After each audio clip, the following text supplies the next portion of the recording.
Viewer, इस channel पर आपका दिल से स्वागत है। मैं कृष्णा पांडे। आज के इस वीडियो में हम बात करने वाले हैं कि आजकल के युवा जल्दी अमीर बनने के लिए कौन कौन से तरीके अपनाते हैं और कौन सा तरीका सही है जो ऑथर रिकमेंड करते हैं। तो चलिए इस वीडियो को शुरू करते हैं देर किस बात की। So let's get started. दोस्तों, आजकल हर युवाओं का स्वप्न होता है कि वो जल्दी से जल्दी अमीर बन जाए और इसके लिए वो कई तरीके अपनाते हैं, जैसे job, game, social media, startup और इन्वेस्टमेंट। लेकिन सिर्फ 1% ही सफल हो पाते हैं। सबसे पहले मैं आपको बताना चाहूँगा कि पैसे कमाने का कोई शॉर्टकट तरीका नहीं होता है। यदि आपके पास किसी माध्यम से अचानक बहुत ज़्यादा पैसा आ भी जाता है तो वो उतनी ही जल्दी वापस चला जाता है, क्योंकि आप उसकी वेग को सह नहीं पाते।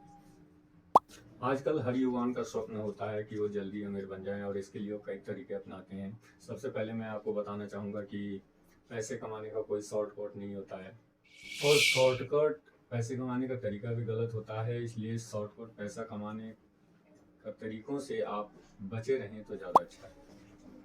और जो सही तरीका है अमीर बनने का शॉर्टकट में, वो आपको कम से कम 10 साल उसमें लगेगा और यही तरीका सही है, ज़्यादा जल्दी नहीं करना चाहिए। तो अब बात करते हैं उन सही तरीकों की जिससे आप जल्दी अमीर बन सकते हैं और ऑथर भी रेकमेंड करते हैं वो तरीका। तो जो पहला सबसे सही तरीका है वो है अपने नॉलेज पर इन्वेस्टमेंट करें।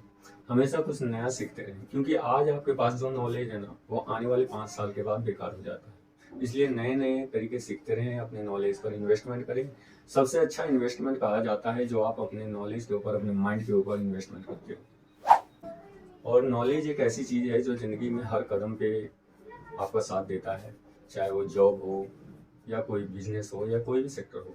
हर जगह आपको नॉलेज की आवश्यकता पड़ती है ज़्यादा पैसे कमाने के लिए। जैसा कि मैंने पहले बोला था कि जो सबसे शॉर्टकट तरीका है पैसे कमाने का, वो 10 साल समय लगता है।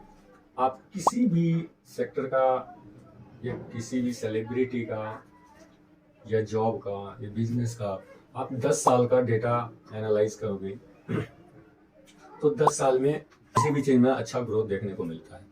तो 10 साल आपको लगभग लग जाएंगे एक रिच बनने में। जैसे कि उदाहरण, आप 10 साल पहले गोल्ड का रेट देखो और आज का देखो। यदि आपने 10 साल पहले इन्वेस्टमेंट शुरू किया होता गोल्ड में, तो आज आप ज़्यादा उम्मीद है कि रिच बन चुके होते। किसी जॉब में, किसी सेक्टर में यदि आप गए थे तो 10 साल पहले आपकी सैलरी क्या थी और उसमें अच्छा मेहनत करने के बाद 10 साल बाद आप कहाँ पहुँचे। स्टॉक्स हो, क्रिप्टो करेंसी हो, म्यूचुअल फंड हो, बॉन्ड्स हो, किसी भी सेक्टर में आप 10 साल पहले का चार्ट देखें और आज का देखें, आपको काफ़ी ग्रोथ नजर आएगा। कोई सेलिब्रिटी है या कोई स्पोर्ट्स प्लेयर है, आप वो 10 साल जब काफ़ी मेहनत करता है, काफ़ी प्रैक्टिस करता है, तभी वो दुनिया के सामने निखर कर आता है और एक पैसे वाला इंसान बन जाता है।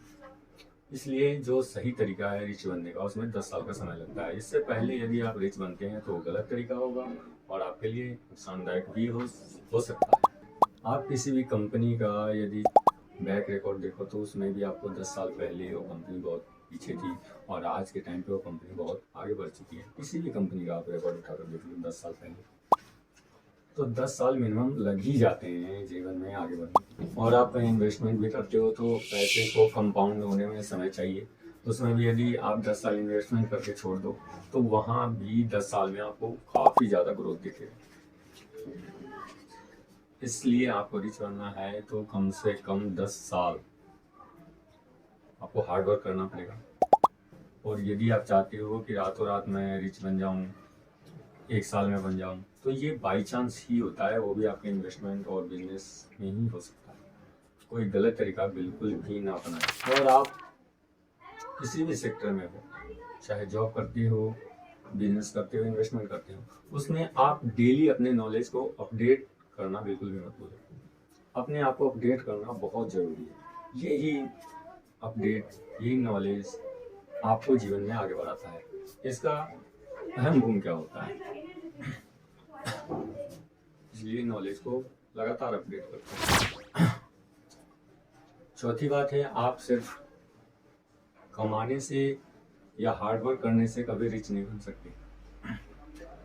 यहाँ पर आपको स्मार्ट बनने की आवश्यकता होती है। सबसे पहले बात की, आप कमाते हुए एक गोल सेट करें कि आपको क्या करना है आगे, क्या खरीदना है, कौन सा बिजनेस का स्टार्टअप करना है, कितने पैसे आपके अकाउंट में होने चाहिए। इस तरह का आप गोल सेट करें और फिर अपने इनकम का मिनिमम 20% पर मंथ जरूर सेव करें और सेव करने के बाद उसे अलग अलग एसेट क्लास में इन्वेस्ट करें। कम रिस्क, मीडियम रिस्क और हाई रिस्क, इस तरीके के एसेट क्लास में आप उसे लॉन्ग टर्म के लिए इन्वेस्ट करें। लॉन्ग टर्म में आपका जो मनी है वो काफ़ी ज़्यादा कंपाउंड होता है और जिससे आपका अच्छा खासा एक वेल्थ क्रिएट होता है। जैसे emergency fund, term insurance, health insurance, gold, mutual fund, stocks, bond और कैश, ये सब एक एसेट होता है। ये और एसेट में आप लैंड भी ले सकते हैं, लेकिन लैंड में काफ़ी मोटे रकम की ज़रूरत होती है और एक कम इनकम वाला इंसान लैंड में इन्वेस्ट नहीं कर सकता। उसके लिए आपको पहले छोटे छोटे एसेट क्लास में इन्वेस्ट करना होगा लॉन्ग टर्म के लिए, फिर वहाँ से जो इनकम जनरेट होगा उस इनकम से आप लैंड में इन्वेस्ट कर सकते हैं। और अभी मैंने जो भी एसेट बताए हैं उसमें आप एक डीमेट अकाउंट ओपन करके डीमेट अकाउंट के जरिए इन सभी एसेट क्लास में आप इन्वेस्ट कर सकते हो और साथ में ट्रेडिंग का नॉलेज लेकर ट्रेडिंग भी कर सकते हो। ये भी एक अच्छा स्किल्स होता है। साथ में आप यदि लॉन्ग टर्म के लिए एसेट क्लास में इन्वेस्ट करते हो और वहाँ से जो आपका रिटर्निंग आता है, पैसिव इनकम शुरू हो जाती है, तो उस इनकम को आप किसी बिजनेस में या फिर घर में जो शादियाँ होती हैं इनमें भी आप यूज़ कर सकते हो। आपके लिए एक बहुत बड़ा हेल्प होगा। एसेट क्लास से जो रिटर्निंग आता है लॉन्ग टर्म में, उस रिटर्निंग का आप अच्छा खासा यूज़ कर सकते हो, बिजनेस कर सकते हो, लैंड ले सकते हो, घर ले सकते हो और आपके घर में जो कार्यक्रम होते हैं शादी विवाह, इनमें भी यूज़ कर सकते हो, जो कि आपके लिए बहुत बड़ा हेल्प साबित होगा। अब आपको मैं बताता हूँ कि रियल रिच कौन होता है। आजकल के अधिकतर युवा ब्रांडेड कपड़े, ब्रांडेड फोन, गाड़ियाँ, इन चीज़ों पे ज़्यादा फोकस करते हैं और वो सोचते हैं कि ये सब इस्तेमाल करने से वो रिच दिखते हैं। हाँ, वो सिर्फ रिच दिखते हैं, ना कि रियल रिच होते हैं। रियल रिच वो होता है जिसके पोर्टफोलियो में काफ़ी सारे एसेट हों और उसका काफ़ी सारे पैसिव इनकम हो, इनकम सोर्सेज की काफ़ी सारे पाइपलाइन उसने क्रिएट कर रखे हों जहाँ से पैसिव इनकम आते हैं। रियल रिच ये होते हैं। तो आपको यदि रियल रिच बनना है तो income, knowledge, asset, saving, investment, budget, इन पे फोकस करना चाहिए, ना कि लायबिलिटीज, क्योंकि लायबिलिटीज हमारे इनकम और सेविंग को खा जाता है और हम कभी भी रिच नहीं बन सकते, उल्टा और गरीब बन जाते हैं। इसलिए रिच बनना है तो हमेशा एसेट पर फोकस करें, पैसिव इनकम जनरेट करें और इनकम्स की काफ़ी सारे रिसोर्सेज जनरेट करें। इनकम के पाइपलाइन बैठाएं, छोटे छोटे पाइपलाइन। जब जो काफ़ी जगह से आपके पास पैसे आएंगे ना, तो आप कंटिन्यू ग्रोथ करोगे, रिच बनते चले जाओगे। जो 10,000 रुपये कमाते हैं ना, वो भी आज के टाइम पे डिजिटलाइजेशन का ज़माना है, 5th जनरेशन चल रहा है। इस युग में कोई भी, एक्चुअली इस युग को हम कंप्यूटर युग कह सकते हैं, इस युग में कोई भी इंसान कम से कम कमाने वाला भी इन्वेस्टमेंट की जर्नी स्टार्ट कर सकता है। आप मिनिमम 50 रुपीज़ से 100 रुपीज़ से भी इन्वेस्टमेंट स्टार्ट कर सकते हैं। ऐसा नहीं है कि कोई मोटा रकम 1 लाख, 2 लाख, 5 लाख से ही इन्वेस्टमेंट करनी है। हाँ, जितना ज़्यादा हो उतना अच्छा है, उतना ज़्यादा आपको रिटर्न मिलेगा। ऐसा कहता है कि आज तुम मुझे बचाओ और कल मैं तुम्हें बचाऊंगा।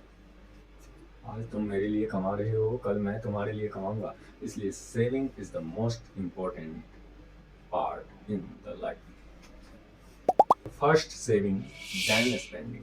पहले आप सेविंग करें, बाद में स्पेंडिंग करें। यानी कि जब भी आपकी सैलरी आती है तो आप पहले ये डिसाइड कर लें कि हमें बचाना कितना है और उसके बाद जो बचे अब उसमें अपना बजट बनाइए कि किस तरीके से किस में कितना खर्चा करना है। यदि इस हैबिट्स को आप कंटिन्यू करते हो अपनी लाइफ में तो डेफिनेटली आप रिच बन जाओगे। दोस्तों, ये वीडियो यदि आपको नॉलेजेबल लगा तो इसे अपने फैमिली, फ्रेंड्स और सोशल मीडिया साइट पे जरूर शेयर करें। इससे हमें काफ़ी ज़्यादा मोटिवेशन मिलता है और हम आपके लिए ऐसे ही रिसर्च करके और भी वीडियो बनाएंगे, और ये वीडियो किसी और के भी काम आए तो बहुत अच्छी बात है। तो इसी के साथ मिलते हैं नेक्स्ट वीडियो में, तब तक के लिए ऑल द बेस्ट।